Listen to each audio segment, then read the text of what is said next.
نحمده ونصلي على رسوله الكريم أما بعد فأعوذ بالله من الشيطان الرجيم بسم الله الرحمن الرحيم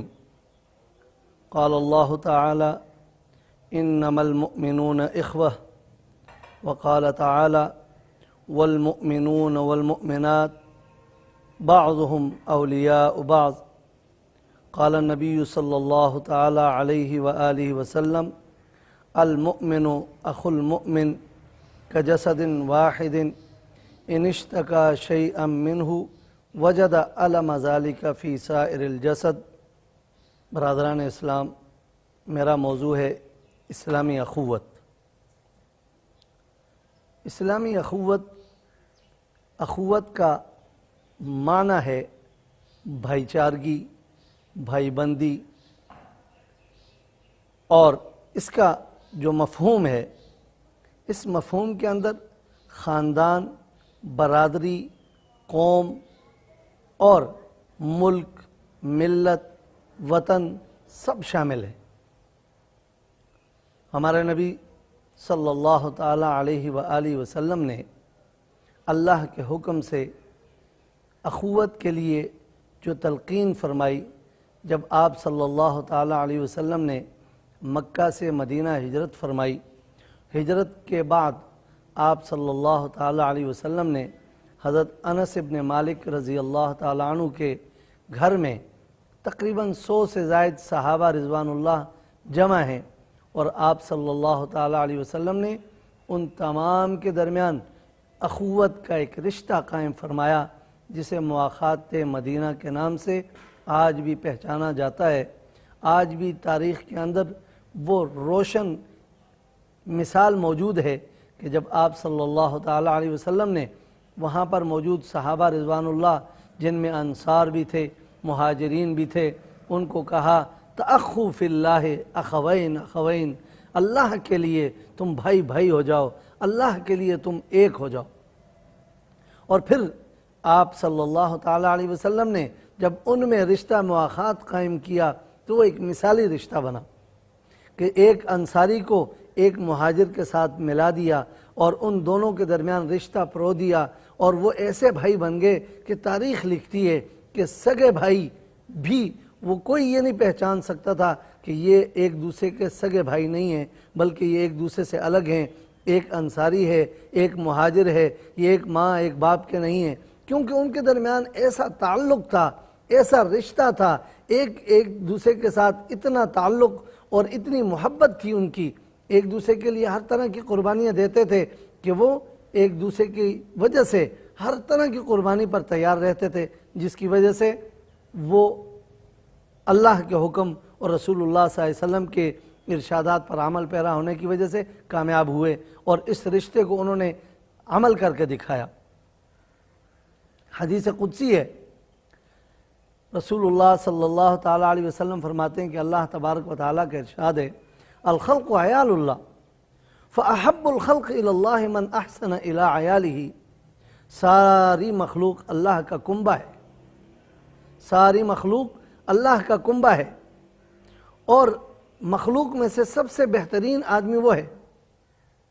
جو مخلوق میں دوسرے کے ساتھ اچھائی کر رہا ہے، بھلائی کر رہا ہے، بہتری کر رہا ہے۔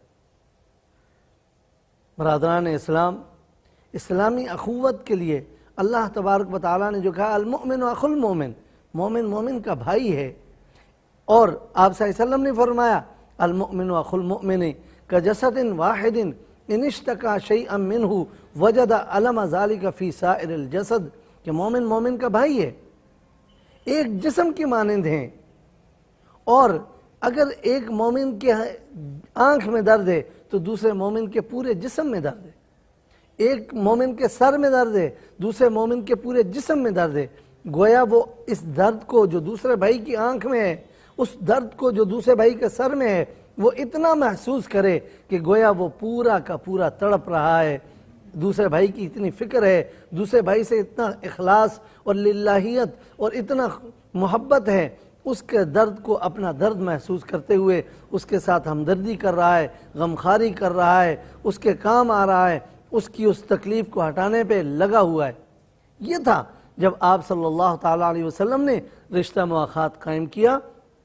صحابہ اکرام رضوان اللہ تعالیٰ علیہم اجمعین نے اس پر یوں عمل کیا کہ ایک میدان جنگ میں جب ایک صحابی زخمی تھا اور اس صحابی زخمی کا دوسرا بھائی اس زخمی بھائی کو پانی پلانے کے لیے آیا، پانی لے کر آیا کہ میرا بھائی زخمی ہے، میں اسے پانی دوں، کیونکہ وہ زندگی اور موت کی کشمکش میں ہے۔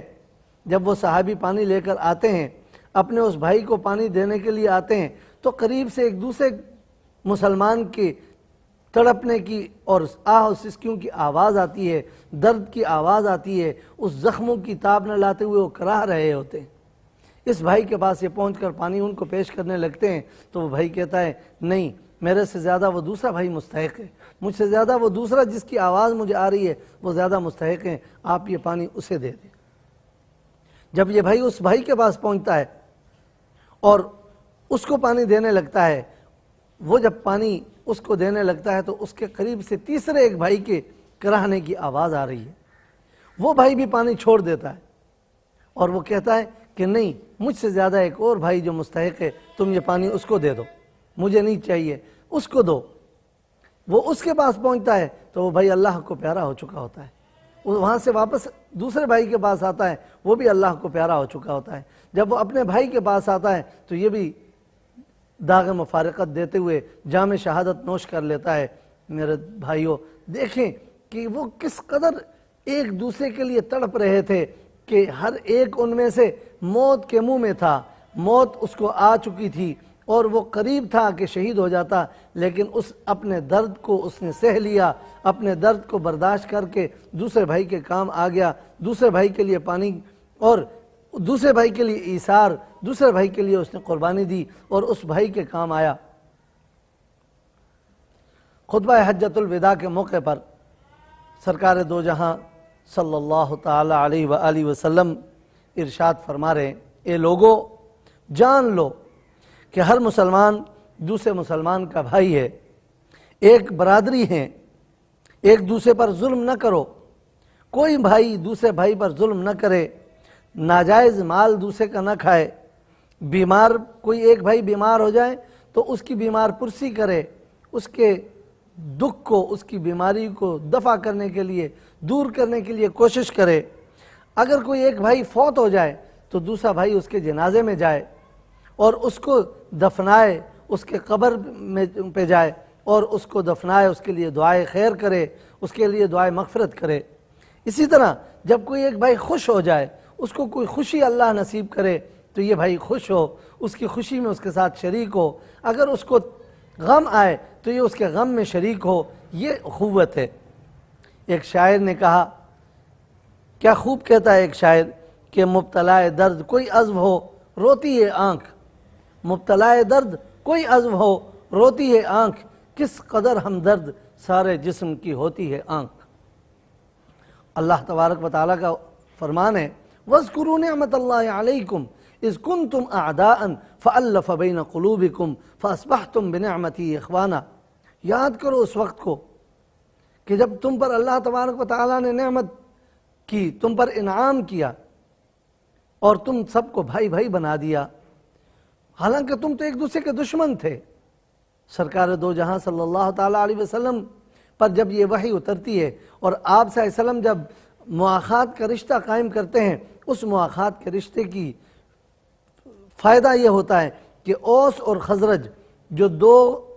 مدینہ کے دو ایسے قبائل تھے کہ جو باہم نبرد آزما رہتے تھے، جو سینکڑوں سال سے جو نسل در نسل ایک دوسرے کے دشمن تھے، جن کی نسل میں سوائے قتل کے، غارت کے، دوسری قوم دوسرے اوس والے خزرج کو، خزرج والے اوس کو ختم کرنے پہ تلے ہوئے تھے، آپ صلی اللہ تعالیٰ علیہ وسلم نے ان کے درمیان جب رشتہ مواخات قائم کیا اور آپ صلی اللہ علیہ وسلم کے صحابہ نے جب اخوت کا مظاہرہ کیا تو اوس اور خزرج کے جتنے لوگ تھے، جتنے مسلمان تھے، ان کی وہ دشمنی کافور ہو گئی، وہ باہم شیر و شکر ہو گئے، وہ ایک ہو گئے، ایک دوسرے کے کام آنے لگے، ایک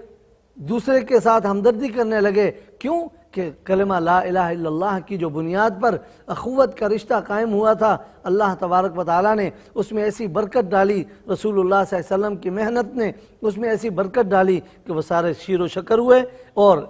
پھر وہ دشمنیاں نہ رہیں۔ حالانکہ ان کے ہاں تو یہاں تک ہو گیا تھا کہ مویشی ایک دوسرے کے مویشی سے آگے بڑھ گیا، اس نے پانی پی لیا، کنویں پر آگے چلا گیا، اس نے باری پہلے لے لی تو بس دشمنی وہاں سے پڑ جاتی تھی۔ کسی شاعر نے، مولانا علی مرحوم، اس وقت کے اس نقشے کو کس خوبصورت انداز سے، منظوم انداز سے پیش کر رہے ہیں۔ کہتے ہیں کہیں تھا مویشی چرانے پہ جھگڑا، کہیں تھا مویشی چرانے پہ جھگڑا، کہیں پہلے گھوڑا بڑھانے پہ جھگڑا، لبے جو کہیں آنے جانے پہ جھگڑا، کہیں پانی پینے پلانے پہ جھگڑا، یوں ہی روز رہتی تھی تکرار ان میں، یوں ہی روز رہتی تھی تکرار ان میں، یوں ہی چلتی رہتی تھی تلوار ان میں۔ اللہ تبارک و تعالیٰ نے اپنے حکم سے رسول اللہ صلی اللہ علیہ وسلم کی اس محنت سے ان کو شیر و شکر کر کے ایک کر دیا، اور یوں ان کی وہ دشمنیاں ختم ہوئیں، وہ ایک ہو گئے۔ اللہ تبارک و تعالیٰ ساری امت کو یوں ہی رشتہ مواخات میں، بھائی بندی میں پرو دے اور ایک دوسرے کے احساس نصیب فرمائے۔ وما علینا الا البلاغ۔